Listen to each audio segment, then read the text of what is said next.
بسم اللہ الرحمن الرحیم۔ السلام علیکم ورحمۃ اللہ وبرکاتہ۔ اسٹوڈنٹس وائس چینل کے معزز خواتین و حضرات، شارٹ سٹیٹس چینل کے 1 لاکھ سبسکرائبر کی کامیابی کے بعد ہم اپنا نیا چینل اسٹوڈنٹس وائس کے ذریعے آپ کے سامنے لا رہے ہیں سبق آموز کہانیاں۔ ہماری حوصلہ افزائی کے لیے سبسکرائب اور شیئر لازمی کریں، شکریہ۔ تو آئیے چلتے ہیں آج کی کہانی کی طرف۔ بیٹا فرش پر بیٹھا تھا، والد کے پاؤں گرم پانی کی بالٹی میں تھے۔ وہ والد کے پاؤں باہر نکالتا تھا، تپائی رکھتا تھا اور روئی سے صاف کرتا تھا، سکرب کرتا اور دوبارہ پانی میں رکھ دیتا تھا۔ وہ مساج والا لگ رہا تھا۔ اس نے اگر سوٹ نہ پہنا ہوتا یا اگر مجھے یہ معلوم نہ ہوتا اس دفتر، اس کمپنی اور فیکٹری کا مالک ہے، میں اسے ملازم یا مساج والا ہی سمجھ سکتا تھا۔ وہ مالک تھا لیکن وہ زمین پر بیٹھا تھا۔ اس کا والد کرسی پر تھا اور وہ اپنے دونوں ہاتھوں سے اس کے پاؤں دھو رہا تھا۔ وہ فارغ ہوا تو اس نے تولی سے والد کے پاؤں صاف کیے اور بالٹی اٹھائی، باتھ روم میں گیا، ہاتھ دھوئے، خشک کیے اور میرے سامنے بیٹھ گیا۔ میں نے مدت بعد کسی شخص کو اپنے والد کی خدمت کرتے دیکھا تھا۔ میں حیران بھی تھا اور شرمندہ بھی۔ میرے والد پوری زندگی میرے ساتھ رہے تھے۔ میں ان کی اس طرح خدمت کرنا چاہتا تھا لیکن شرمیلے پن اور سستی کی وجہ سے ان کے پاؤں نہ دھو سکا۔ میں مصروفیت کی وجہ سے آخری دنوں میں ان سے روزانہ ملاقات بھی نہ کر سکا، لہٰذا میں جب بھی اور جہاں بھی کسی کو اپنے والد کا ہاتھ پکڑے دیکھتا ہوں یا ان کے پاؤں دھوتے یا کندھے دباتے دیکھتا ہوں تو میرے افسوس میں اضافہ ہو جاتا ہے۔ میں اس وقت بھی دکھی اور خاموش بیٹھا تھا۔ وہ دونوں باپ بیٹا تھوڑی دیر مجھے دیکھتے رہے اور پھر بیک وقت بول پڑے، جاوید صاحب، اصل زندگی یہی ہے۔ میں نے پہلے بیٹے کی طرف دیکھا اور پھر باپ کی طرف۔ وہ دونوں مسکرا کر میری طرف دیکھ رہے تھے۔ دونوں کے چہروں پر سکون، خوشی تھی۔ میں نے مدت بعد کسی کے چہرے پر اتنی خوشی اور اتنا سکون دیکھا تھا۔ والد نے ہاتھ ملایا اور میری طرف دیکھ کر بولا، میں نے یہ اپنے باس سے سیکھا تھا۔ میں جوانی میں فیصل آباد کی ایک مل میں اکاؤنٹنٹ بھرتی ہو گیا۔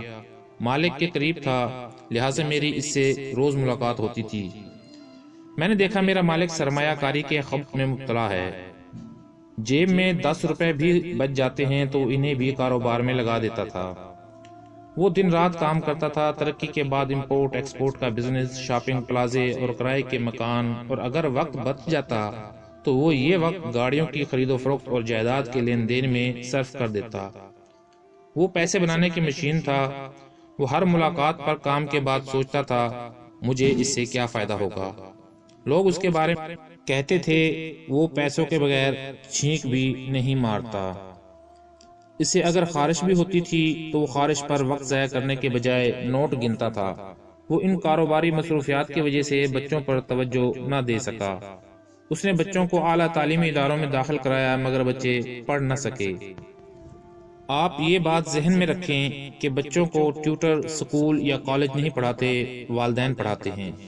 والدین اگر بچوں پر توجہ نہ دیں یا اگر انہیں وقت اور محبت نہ دیں تو آپ انہیں خواہ آکسفورڈ میں داخل کرا دیں، وہ تعلیم مکمل نہیں کر سکتے۔ بچوں کو والدین کی محبت اور توجہ چاہیے ہوتی ہے۔ بچے پھل ہوتے ہیں اور والدین کی محبت اور توجہ سورج اور چاند۔ یہ دونوں جب تک انہیں روشنی نہیں دیتے، پھلوں میں اس وقت تک رس نہیں آتا، یہ نہیں پکتے۔ میرے سیٹھ کے بچے بھی والد کی توجہ اور محبت سے محروم تھے، چنانچہ وہ کچے رہ گئے۔ بڑا بیٹا تعلیم کے لیے امریکہ گیا، گوری سے شادی کی، کرسچن ہوا اور کبھی واپس نہ آیا۔ تو دوسرے نشے کے لت میں شکار ہو گیا۔ بیٹی نے مرضی کی شادی کر لی، والد نے رو پیٹ کر شادی قبول کر لی اور داماد کو کاروبار میں لے آیا۔ داماد کاروبار اور بیٹی دونوں کو کھا گیا۔ آخر میں نتیجہ طلاق نکلا اور سب سے چھوٹا بیٹا نالائق تھا۔ وہ دن رات فضول اور نالائق دوستوں میں بیٹھا رہتا تھا اور دونوں ہاتھوں سے والد کی دولت اڑاتا رہتا تھا۔ والد روکتا تھا تو وہ اس کے گلے پڑ جاتا، اور سیٹھ کے بھائی، سالے اور بہنوئی تمام غلط انسان تھے۔ وہ بار بار اسے دھوکہ دے چکے تھے۔ وہ ان سے الرجک تھا۔ یہ تمام ایشوز اکٹھے ہوئے تو سیٹھ اسٹریس میں چلا گیا، بیمار ہوا اور تیزی سے میڈیکل سٹور بنتا چلا گیا۔ اس نے شراب پینا شروع کر دی، یہاں تک کہ اسے ایک ہارٹ اٹیک ہوا اور فیکٹری کے گیٹ پر گر کر انتقال کر گیا، اور اس کے مرنے کی دیر تھی، اس کی ہر چیز تباہ ہو گئی۔ وراثت تقسیم ہوئی اور بچوں نے وہ ساری دولت چند ماہ میں اڑا دی، جسے جمع کرنے اور سنبھالنے میں سیٹھ نے پوری زندگی لگا دی تھی۔ اس کی بیگم نے بھی بڑھاپے میں اپنے مینیجر سے شادی کر لی۔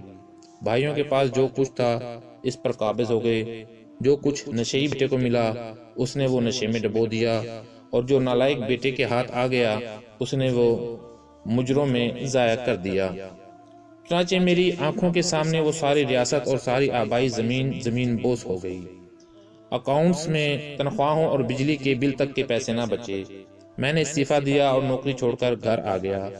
میں فیکٹری کے گیٹ سے نکل رہا تھا تو میں نے اپنے آپ سے پوچھا، محمد صفدر، دنیا کی سب سے بڑی سرمایہ کاری کیا ہے؟ میرے اندر سے آواز آئی، بھلائی کے کام اور نیک اولاد۔ چنانچہ میں نے فیصلہ کیا کہ باقی زندگی دوسروں کے ساتھ بھلائی کروں گا اور اپنی ساری توجہ اولاد کو دوں گا۔ وہ رکے اور لمبا سانس لیا اور بولے، جاوید صاحب، آپ یقین کریں گے میں نے اس کے بعد زندگی میں کبھی ایک پیسے کی بچت نہیں کی۔ میں نے گاڑی تک نہیں خریدی اور گھر تک نہیں بنایا۔ میں جو کماتا تھا میں اپنے خاندان پر لگا دیتا تھا۔ میں اپنے بچوں کو روز اسکول چھوڑ کر آتا تھا اور لنچ بریک کے دوران دوبارہ اسکول جاتا تھا اور بچوں کو اپنے ہاتھ سے کھانا کھلا کر واپس آتا تھا۔ میرے بچے جانتے تھے اگر یہ کھانا نہیں کھائیں گے تو میں بھی اس دن لنچ نہیں کروں گا، لہٰذا یہ میری اور میں ان کی خاطر کچھ کرتا تھا۔ میں روز ان کے جوتے پالش کرتا، ان کی یونیفارم بھی دھو کر استری کرتا تھا۔ میں روزانہ گراؤنڈ بھی لے کر جاتا تھا، ان کے ساتھ کھیلنا بھی تھا، اور واپسی پر گرم پانی سے ان کے پاؤں بھی دھوتا تھا۔ میں اپنے ہاتھ سے اپنی بیٹی کے سر میں تیل بھی لگاتا تھا اور کنگھی بھی کرتا تھا۔ میری ساری خوشیاں، میرے سارے غم میرے بچے تھے۔ یہ ہنستے تھے تو میں بھی ہنستا تھا، یہ پریشان ہوتے تو میں بھی پریشان ہو جاتا تھا۔ اس محبت اور توجہ نے میرے ان کے درمیان ایک مضبوط بانڈ بنا دیا۔ ہم سب ایک یونٹ ہو گئے۔ یہ بڑے ہوئے، تعلیم مکمل کی اور اپنے اپنے کام شروع کر دیے۔ اللہ نے کرم کیا اور یہ ترقی کرنے لگے۔ یہ آج خوشحال بھی ہیں اور کامیاب بھی۔ میں آج بھی ان کے ساتھ لنچ کرتا ہوں۔ میں جس دن اس دفتر نہ آؤں میرے بچے لنچ نہیں کرتے۔ بچوں نے شیڈول بنا رکھا ہے، ان میں سے کوئی ایک روز میرے پاؤں دھوتا ہے اور دوسرا شام کو مجھے دباتا ہے، اور میری بیٹی روز کھانا پکا کر مجھے بھجواتی ہے۔ یہ میری زندگی کی سرمایہ کاری تھی، جبکہ میں نے پوری زندگی کسی کے ساتھ زیادتی، کسی کے ساتھ ظلم میں نے جب بھی کی لوگوں کے ساتھ بھلائی کی۔ میرے خیال میں میری بھلائی میری آخری زندگی کی سرمایہ کاری ہے۔ وہ خاموش ہو گئے۔ ملازم نے اس دوران میز پر کھانا لگا دیا۔ بیٹے نے والد کی ویل چیئر کھینچی، میز کے ساتھ لگائی، گلے میں نپکن باندھا اور ہاتھ سے پہلا لقمہ توڑ کر اس کے منہ میں رکھا۔ والد نے اس کے بعد اپنے ہاتھ سے کھانا شروع کر دیا۔ والد کے دوسرے دونوں بیٹے بھی اس دوران آ گئے اور وہ بھی کھانے میں شریک ہو گئے۔ ایک بیٹا بینک مینیجر تھا اور دوسرا ملٹی نیشنل کمپنی میں اکاؤنٹنٹ تھا۔ یہ دونوں روز لنچ کے دوران تیسرے بھائی کے دفتر میں آتے ہیں اور یہ چاروں اکٹھے کھانا کھاتے ہیں۔ میں نے کھانے کے دوران میزبانوں سے ان کی والدہ کے بارے میں پوچھا۔ پتہ چلا وہ انتقال فرما چکی ہیں۔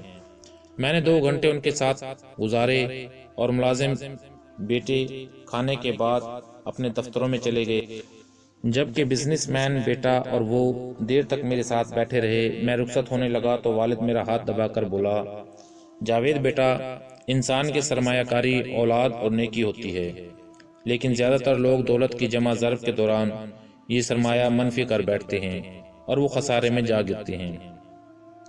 آپ لوگوں کو بتائیں کہ اصل سرمایہ ان کی اولاد اور بھلائی ہے۔ یہ دونوں قسم کے سرمایے کسی قیمت پر ضائع نہ ہونے دیں۔ ان کی زندگی بھی جنت بن جائے گی اور آخرت بھی۔ یہ دونوں جہاں میں سرخ روح ہو جائیں گے، ورنہ دنیا میں دولت سے بڑی حماقت اور مصروفیت سے بڑی بے وقوفی کوئی نہیں ہے۔ اگر آپ کو ہماری آج کی ویڈیو پسند آئی ہے تو ہم آپ سے گزارش کریں گے کہ آپ ہمارے چینل کو سبسکرائب کریں اور اپنے دوستوں کے ساتھ سبق آموز کہانیاں لازمی شیئر کیجیے گا۔ السلام علیکم ورحمۃ اللہ وبرکاتہ۔